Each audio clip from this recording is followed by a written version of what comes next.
Hello everyone, how are you going? And welcome to All About Canadian Accents, a video from everyone's favourite Canadian, but if nothing else, let's just see what he has to say about the Canadian accent. So by far, the most commonly received comments I get on my videos fall into one of three categories. Something about my hair, something about my mustache, or something about the way I say this word. I say aboot, most North Americans say about. To figure out why, let's take a fascinating look at the world of Canadian accents. The way I talk is a particularly strong example of what people who study this sort of thing call the Canadian raising phenomenon. This refers to the weird way many Canadians pronounce the ow sound in words like house and down and round and south. Ugh.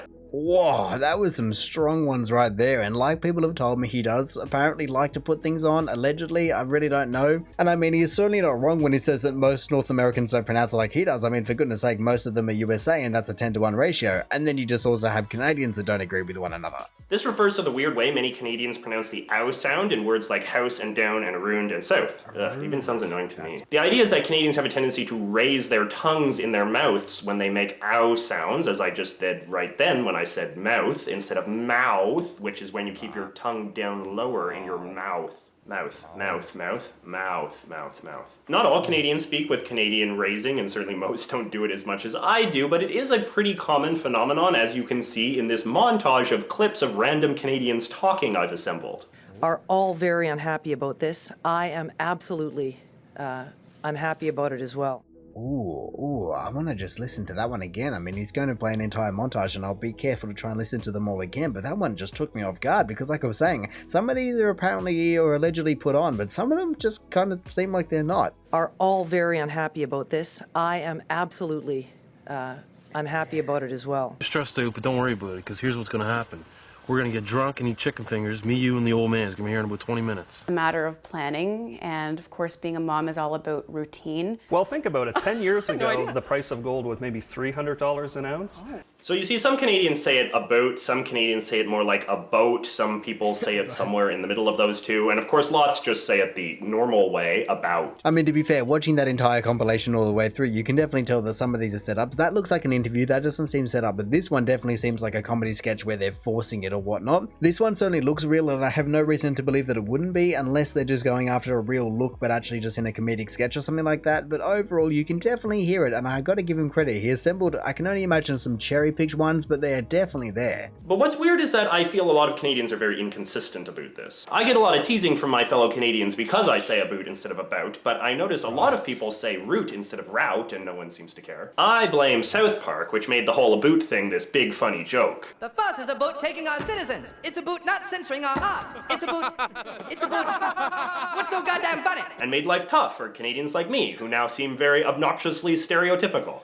That's not stereotypical. You're just playing into it in that regard. It's not a big deal. It's just South Park. Surely you can get over South Park. Come on now. As for goodness sake, look at the difference in the animation styles. You go from the classic South Park, just normal humans, and then you just go to super cartoon, simple shapes in this regard. And so they're clearly knowing what they're doing. They're making fun of Canada, and so you definitely don't take it on board. It's just a real thing, and I certainly don't feel as though it's just a problem that you have to deal with on a daily basis. I mean, if it is, I feel as though that directly contradicts the whole Canadians are a friendly bunch, because if they're picking on their own people just for nuanced differences in pronunciation, not even just a completely different word, like let's even just bring Quebec into it or something like that. No, they're just picking on people for pronouncing a word differently. I feel as though they're not going to be the friendliest bunch. There's more to Canadian accents than just the pronunciation of one word, however. Like any country, Canadian accents vary a great deal depending on class and region. Most Canadians are probably pretty familiar with this sort of stereotypical lower class Canadian accent, which is kind of this sort of twangy, you know, right? There's this Canadian comedy rap group called B and Steve, and they make YouTube videos where they sing with this kind of accent, and it's pretty funny, as you can see here. Hey, right, we do, bud. We caught our weight in firewood. This is, of course, the same accent that was famously mocked in those Great White North segments of SCTV back in the day. Hang on a second, I just want to go back and catch the last of those lyrics. Did he just say we chop our weight in firewood? We caught our weight in firewood.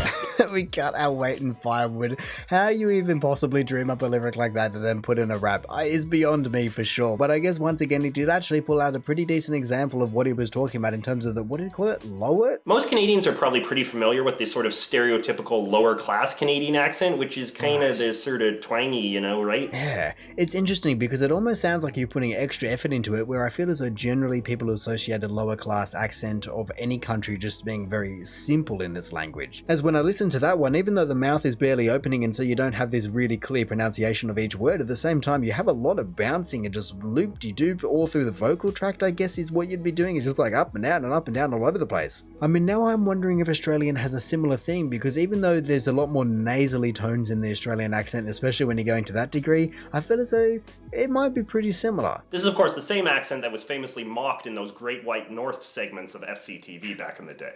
Oh, so that's our topic for today, the Great White North. So, good day. What an education, eh? Now, the most famous regional accent of Canada is the accent of people who live in the far eastern Atlantic provinces of Canada, particularly Newfoundland. This region of Canada was originally settled by a lot of Gaelic-speaking people from Scotland and Ireland, and to this day their accent still has a sort of Irish twinge to it, as we can see in this montage of Newfoundland people talking. Let's stay is solid and he's able to incrementally increase. I mean, you could end up with a minority Harper government. You know, that would be the worst possible thing. If you're looking at crew changes, they depend on moving a crew out of here. Some of those people are 3 and 4 days late. When I arrived at the airport, there was approximately 3 RCMP cars here. And what they were doing here, I had no idea, but I knew there had to be something up. They weren't out here picking up fares. My goodness, that was insane. I feel as though all of a sudden, especially with this first one, I was just transported all of a sudden. I mean, it was only in my left ear, but I was absolutely getting the fullness of all the other accents just coming through easily. However, I did watch a fairly in-depth video about the migration from the UK over to Canada, and I don't believe it ever said anything about the Irish. I mean, maybe they were lumping it all into one. They said England a lot, but maybe they were just talking about the UK, and that's where you're getting all the Gaelic coming in. But I do remember them talking in that video saying it was very clearly just the English and the French that were over there. The Spanish weren't there anymore. They had moved on to South America, and no one else was really around at the time. If you've seen the movie A Series of Unfortunate Events, you may recognize this as also being the accent that noted Canadian actor Jim Carrey used when he was playing the sea captain guy. Oh, that there was only my fault. Hey, what? Can't tell you how sorry I is for running into your sister there like that. Newfoundland people also have a habit of using a lot of weird Newfoundland slang, which when coupled with their accent can make them really hard to understand, as satirized in this Nissan commercial. This ain't extra Bonavista. Take a gander at that penroof, buddy. If that don't put a gust in your spinnaker, I don't know what would. And look at the wheels on her. Got enough alloy in there to fill a bucket. Ah, the absolute classics. I remember seeing that one and just going, hang on, I have to go back and just piece together what he's saying, because some of the words were normal English words, if you want to call them, and some of them are really just a translation needed kind of English word. I mean, I'm not entirely sure about the whole Jim Carrey one. I don't know if he would have even particularly chosen that accent or if he would have been given his marching orders. I mean, it definitely sounds as though that could be the case, but at the same time, to me, it's just more of a generalized parody kind of accent, captain accent, whatever you want to call it. It's not really like, oh yeah, that's the Newfoundland accent. Now, a lot of French Canadians speak English as their second language, so they obviously have a French accent, but the sort of French accent they have is quite different than the sort of accent French people from France have. In France, people with strong French accents tend to substitute T sounds for Z sounds, so words like this and that and those become zis and zat and zos. In Canada, where French is spoken in a sort of more nasally way, French accents tend to use harder D sounds, so dis and dat and doze. Okay, well, I'm not sure if I can particularly agree with that one. I mean, I guess to be fair, he had to provide some kind of accent, and by the same metric, I can't sit here and say that I know what a French-Canadian accent sounds like, but really, if you played me those two voice clips and you just gave me no context, I would have said, that sounds more like someone trying to do a German accent than a French accent. Especially as he is talking about changing from a T to a Z. I mean, I guess I've heard that before, but by the same metric, I feel as though they do change it to an L, you know? They've got le instead of the, and so they kind of follow that path instead of going the. See if you can notice the difference. This description might seem unfair for the previous generation, but keep in mind that I am not really criticizing the people. We want 4 things in the throne speech. We want to clarify this issue about Afghanistan. It's so important. It's really important for us.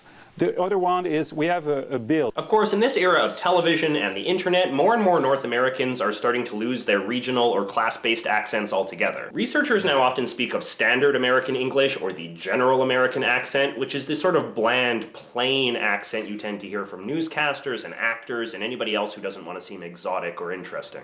Oh, what a call out. My goodness. I mean, it's just their voice, man. They're not trying to put it on like you sometimes are, allegedly. But coming back to to these examples, I'm really going to have to listen to them a few times to just try and pick it apart. I mean, I wish they were saying the same thing, because otherwise it's quite difficult for me at least to hear the difference. I mean, to be honest, maybe if they'd been played back to back just audio only, then I'd start to hear the difference because I'm not using any visual clues, but at the same time, I feel as though it's just going to be the opposite of that, and it's actually going to be, oh, one of them was Canadian, I never knew, they're just both French to me. As even though there is an entire ocean between the two of them, there is no way that to my ear I'm going to be able to pick the French speaker from the French speaker. Yes, they're from two different countries, but they're both French speakers. As more and more young people are taught to believe that accents are something embarrassing or hickish, you're starting to see entire generations speak exactly the same way. Entire countries too. Check out this montage of young Canadians and Americans and see if you can tell who comes from which country. If you really want to get in a company that requires more experience, you have a one-up on everyone else that's applying. With what they give us in my program in particular, like we don't get